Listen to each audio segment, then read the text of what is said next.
Hello guys! Welcome to Unicorn Princess Tarot. So ito ang ating collective love reading. Collective to, wala tayong specific zodiac sign.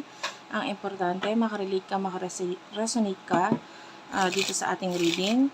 If you want to book a personal reading, Jing Tarot Reader, or if you want, you can go check Unipree doon sa aking TikTok shop. This is the TikTok shop, no? Unipree.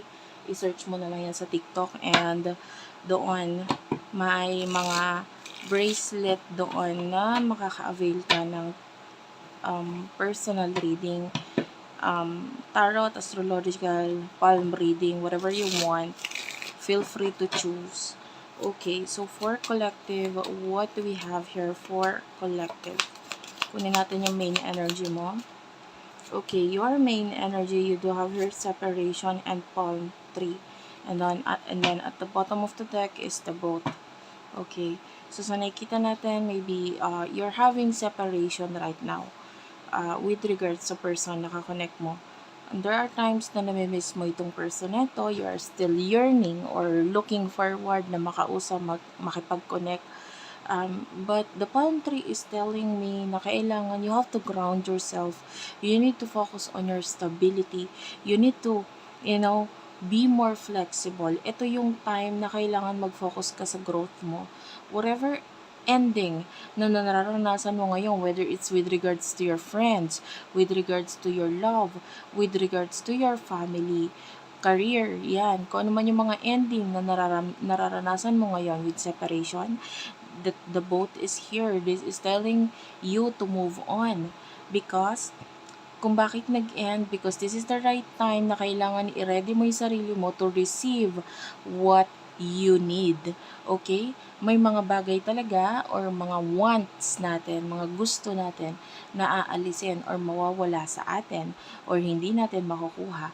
Pero with the keys on our ring, be more open sa mga paparating or opportunities na paparating para sa'yo. So, the palm tree is here. Ground yourself. Focus on healing. Focus on, you are kung makikita mo dito, this is a coconut tree.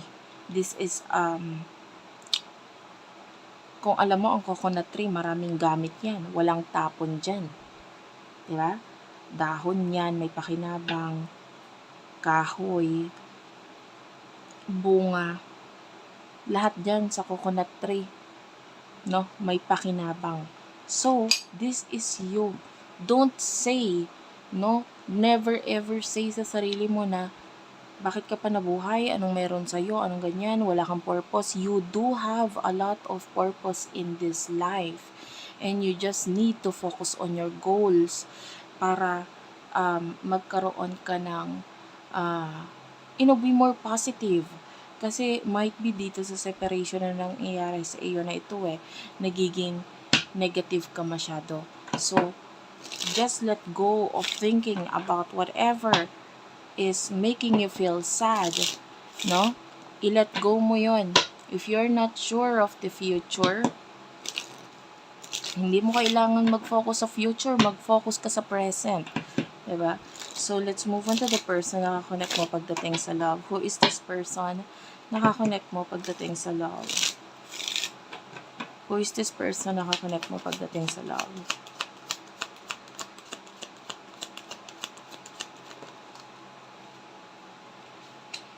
You do have your passion. And the not today. I'm seeing a person who really, with a passion, this person loves you a lot. Mahal ka niya.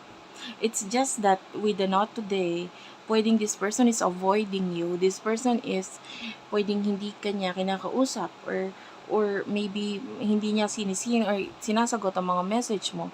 And pwedeng itong person na to is, I don't know, might be distracted sa career, sa work, or kung hindi man yun, maybe hindi lang talaga siya nakikipag-usap because this person is trying to, ayaw niya maging mahina So, pwedeng nagiging escape niya or, parang defense mechanism is wag makipag-communicate or connect sa'yo kasi yun yung nagpapahina sa kanya. Pag naging open siya emotionally, nakikitaan siya ng kahinaan and ayaw niya yon. And you do have the sword and rose, so I feel like this person maybe pinipilit niya yung sarili niya na i-cut off ka or wag kang isipin. And girl with the snake, so some of you, there's other people here na involved kung bakit may boundaries, kung bakit kailangan itago yung mga bagay sa'yo, emotions niya, like might be kung bakit kailangan niya limitahan ang paniniwala niya, ang emotion niya, or ang ginagawa niya towards you because might be off the boundaries sa inyong dalawa. So anyway, tell me more messages for collectives.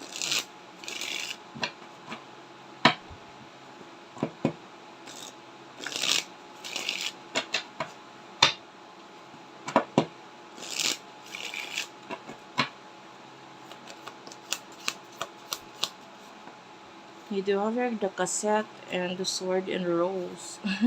Ito na yung bottom of the deck ng person. Diba? Lumabas naman sa'yo. Stab in the back. Wait lang guys, inom lang ako.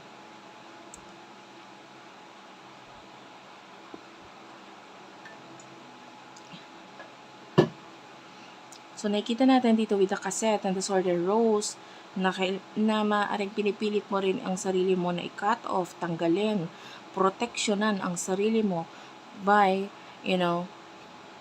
pinipilit mo na wag isipin itong taong to, pinipilit mo na wag paulit-ulit siyang isipin kasi pwedeng napapagod ka na rin at saka parang may times mga naiisipan mo na nasisiraan ka na ng bait at kakaisip dito sa taong to, and you want to focus on your appearance, yourself, your body, no? You want to grow, you want to focus on your own life, mind your own business, diba? Pwedeng ganun. And you're focusing on your daily routines, daily life mo. And pwedeng nakakasagabal yung pag-iisip dito sa taong to kasi sa halip na nakakapag-focus ka sa career mo, sa goal mo, ayan, wala kang ginawa kundi kakaisip dito sa taong to. So some of you, you're trying your best not to think about this person. You're trying your best na, especially for some of you, pwedeng may mga nalaman na katotohanan, or sinabing katotohanan. Basta something na words na binanggit, sinabi, or narinig, nalaman. And this is the truth. And because of this, parang ayaw mo nang isipin yan. So, you do have your stab in the back, so you're having a lot of heartbreak, pain, regarding dito sa separation na ito. Nasasaktan ka rin sa nangyayari sa inyo ng person na ito. And, tell me more for collectives, please. You do have your clock, hammer, karmic relationship, love call, I like you is at the bottom of the deck. If there's another connection dito na involved sa side ng person mo, which is may nakikita tayong meron.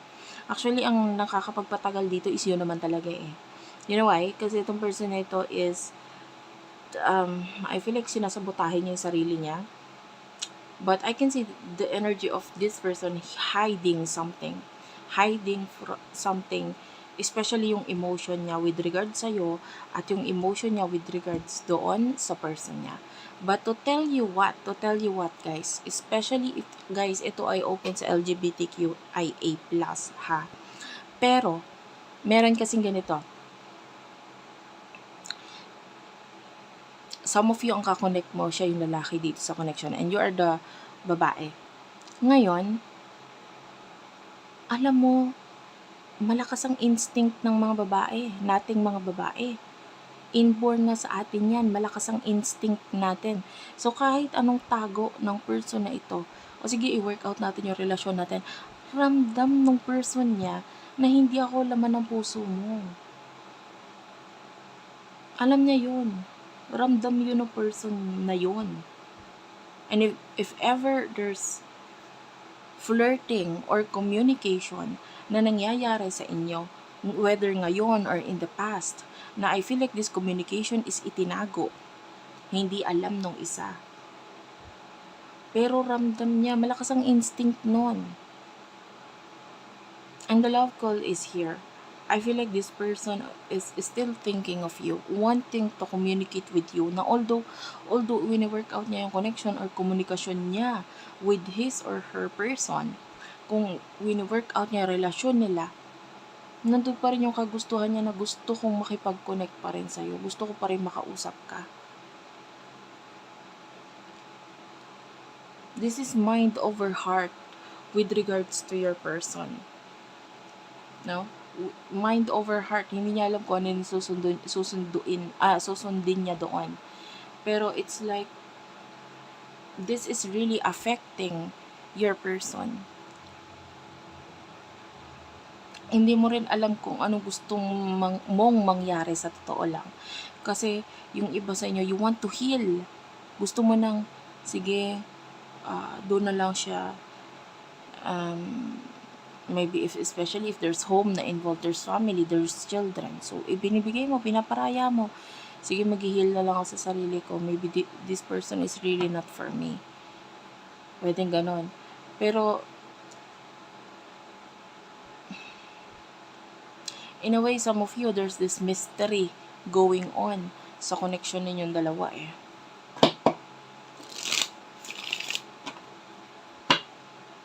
And there's this time na pwedeng inisip mo na sana i-cut off niya na yung taong yon. Pero, there's this time din naman na iniisip mo na, hindi, magpaparaya na lang ako. Parang ganon. Hindi mo rin alam eh. Sa iyo, sa totoo lang, pwedeng katulad ng person na ito, mind over heart din.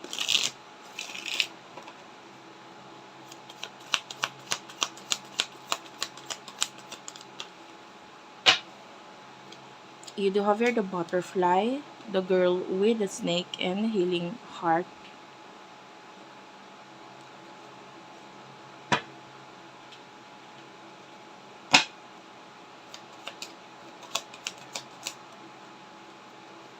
Unconditional love with the love. And girl with the snake is here. You're mirroring each other. Girl with the snake is also here. Clarify natin to. What's with the girl with the snake? Coffin is at the bottom of the deck. I like you. Kanina, I like you na rin yung bottom of the deck ng person na ito. No? So, some of you, you're mirroring each other. Sunglasses and coffee cup is here. And you do have your heart broken.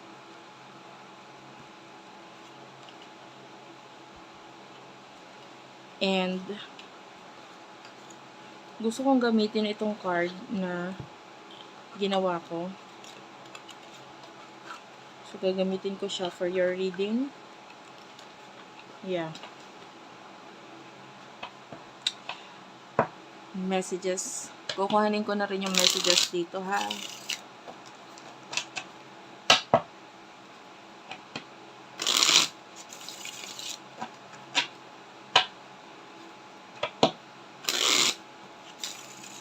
Messages for collectives, please. For collectives. I can see Libra, Scorpio, Pisces, Taurus, Aries. Pero anyway, okay lang kahit di ko nabanggit yung zodiac sign. You do have here the Fool, the Hierophant, and paano.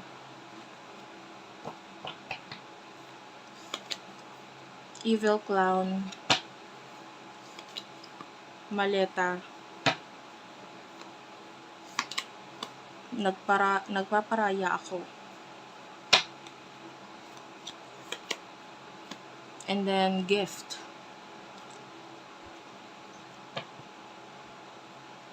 But bottom of the deck, there's this career muna. So I feel like in the future, you do have here the butterfly. You are actually focusing on yourself. Butterfly is you na pwedeng you're getting out of your comfort zone in the near future. Pwedeng lalo na pagdating sa career. There are things in your career na itatry mo or gagawain mo for you to become more better. And nakikita natin na kung ano man yung mga alam mo na or mga magaganda sa'yo, pwedeng mag-shine ka dyan or ipakita mo ito. The Fool is you. This is good. This could be has something to do with new beginning. I can see you being more creative in the near future. Girl with the Snake. This is like a situation wherein yung mga kaaway or kalaban, no? It is like part of your learning with the Hierophant, and maaring may mga malaman, matutunan ka sa kanila. And kasama yon kung bakit ka mas lalong mag-grow. Alam mo yon, minsan kasi kailangan natin ng kalaban, kakompetisyon, para malaman natin kung saan tayo mas magaling, saan mas magandang gawin pa. Alam mo yon, yung parang natitrigger ka kung bakit kailangan mo dapat ayusin, kung bakit kailangan mo maging maganda or maging maayos, kasi might be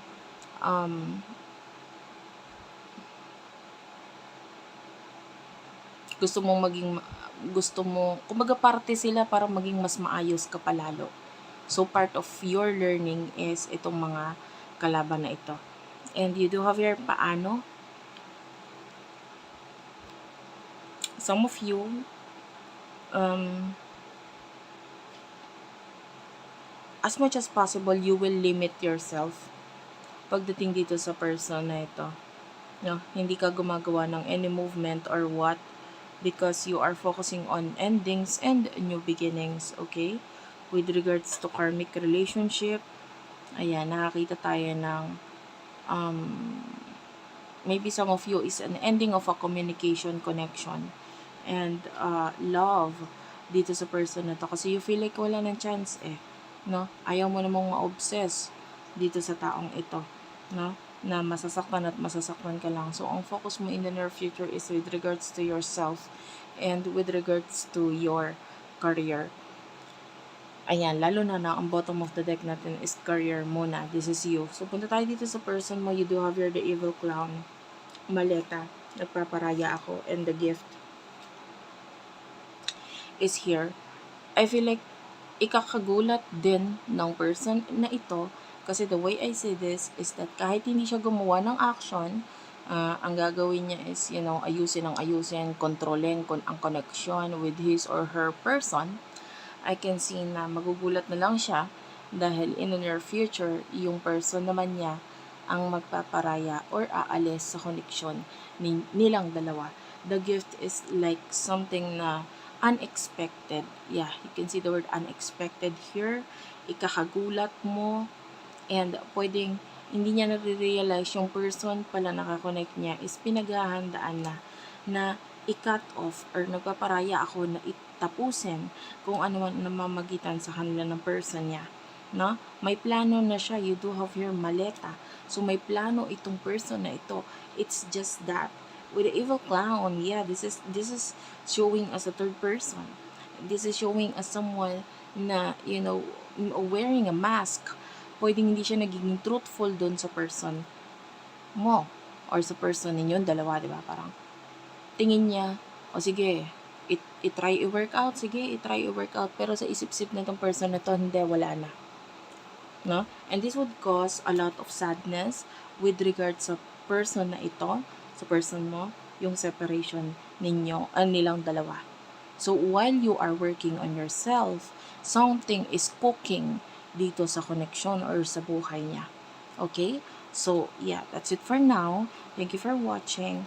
Sana nakarelate kayo, nakaresonate kayo. Please do like and subscribe to our channel, Unicorn Princess Tarot, Madam PTV, Virgo Philippines, Tapit Hapon TV. And yung ating TikTok, Unicorn Princess Tarot. And yung ating TikTok shop wherein pwede ka maka-avail ng bracelet to book a personal reading, Unipree TikTok shop. Ayan, thank you for watching guys. I love you all. Please do comment down below na lang ha. And bye-bye.